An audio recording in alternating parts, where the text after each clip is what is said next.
देश भर में जो भी सरकारी कर्मचारी हैं, केंद्र सरकार ने उनके हित में एक बड़ा फैसला लिया है। दोस्तों, क्या आपने कभी यह सोचा है कि रिटायरमेंट के बाद आपकी जेब में कितना पैसा आएगा? अगर आप सरकारी कर्मचारी हैं तो फाइनेंस मिनिस्ट्री ने एक ऐसा ऐलान किया है जो आपके चेहरे पर मुस्कान और बैंक बैलेंस में बड़ा उछाल लाएगी। जी हां, यूनिफाइड पेंशन स्कीम अब न सिर्फ आपकी पेंशन को गारंटी देगी बल्कि एनपीएस जैसे टैक्स बेनिफिट के साथ इसे और भी शानदार बना देगी।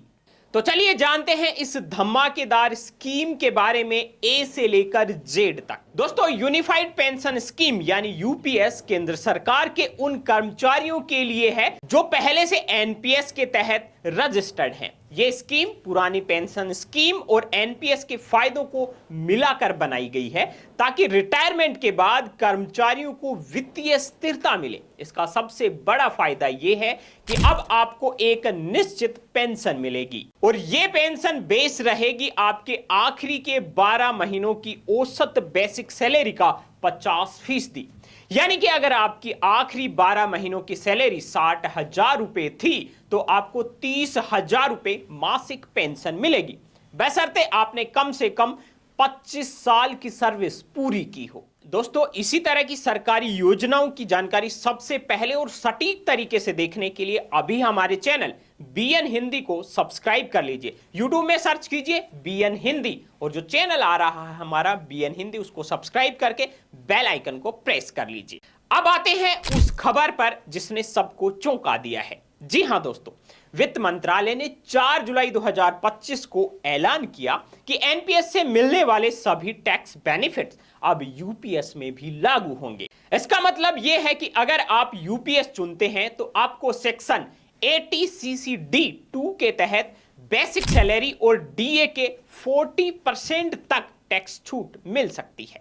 यह छूट आपके रिटायरमेंट फंड को और मजबूत करेगी। इससे पहले एनपीएस में कर्मचारियों को अपनी सैलरी का 10% और सरकार का 14% कंट्रीब्यूशन था, लेकिन यूपीएस में सरकार का कंट्रीब्यूशन बढ़कर अब 18.5% हो गया है। यानी आपकी जेब पर अब कम बोझ पड़ेगा और बचत ज्यादा होगी। अब जानते हैं यूपीएस के 5 सबसे बड़े फायदे। जो पहला फायदा है वो है आपकी पेंशन।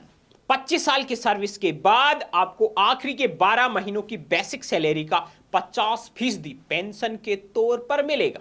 दूसरा जो फायदा है वो है फैमिली पेंशन।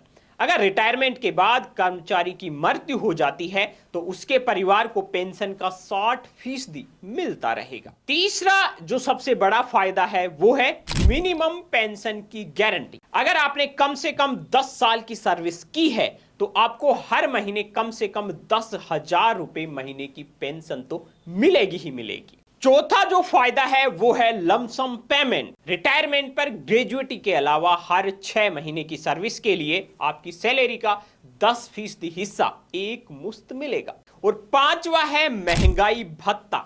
जी हां, पेंशन में महंगाई के हिसाब से बढ़ोतरी होगी ताकि आपकी आय समय के साथ कम ना हो। अब सवाल यह है कि आखिर यह फायदा कौन ले सकता है? दोस्तों, यह स्कीम उन 23 लाख केंद्रीय कर्मचारियों के लिए है जो एनपीएस के तहत हैं और यूपीएस चुनना चाहते हैं। मौजूदा एनपीएस कर्मचारियों को 30 सितंबर 2025 तक यूपीएस में स्विच करने का ऑप्शन मिलेगा। साथ ही जो कर्मचारी 31 मार्च 2025 तक रिटायर हो चुके हैं वो भी इस स्कीम का लाभ ले सकते हैं। उनके एनपीएस में निकाले गए पैसों को एडजस्ट करके बकाया राशि उनको दी जाएगी। दोस्तों, दिलचस्प है कि यूपीएस न सिर्फ आपकी रिटायरमेंट और इनकम को सिक्योर करती है बल्कि टैक्स बेनिफिट्स और बढ़ा हुआ सरकारी कंट्रीब्यूशन भी इसको और आकर्षक बना रहा है।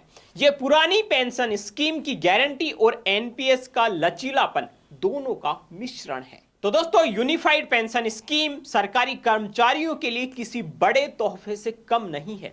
अगर आप भी इस स्कीम का फायदा उठाना चाहते हैं तो अपने एचआर डिपार्टमेंट या पीएफआरडीए की वेबसाइट पर जाकर पूरी डिटेल चेक कर लें। और हां, अगर आपको ये जानकारी पसंद आई है तो वीडियो को लाइक कर दीजिए और इसको सभी सरकारी कर्मचारी दोस्तों के साथ में शेयर कर दीजिए ताकि उनको भी इस जानकारी का पता मिल सके। और अभी तक आपने हमारे चैनल BN हिंदी को सब्सक्राइब नहीं किया है तो सब्सक्राइब कर लीजिए और बेल आइकन को प्रेस कर लीजिए। बाकी इस वीडियो पर आपकी क्या राय है, फीडबैक क्या है, हमें कमेंट में जरूर बताएं।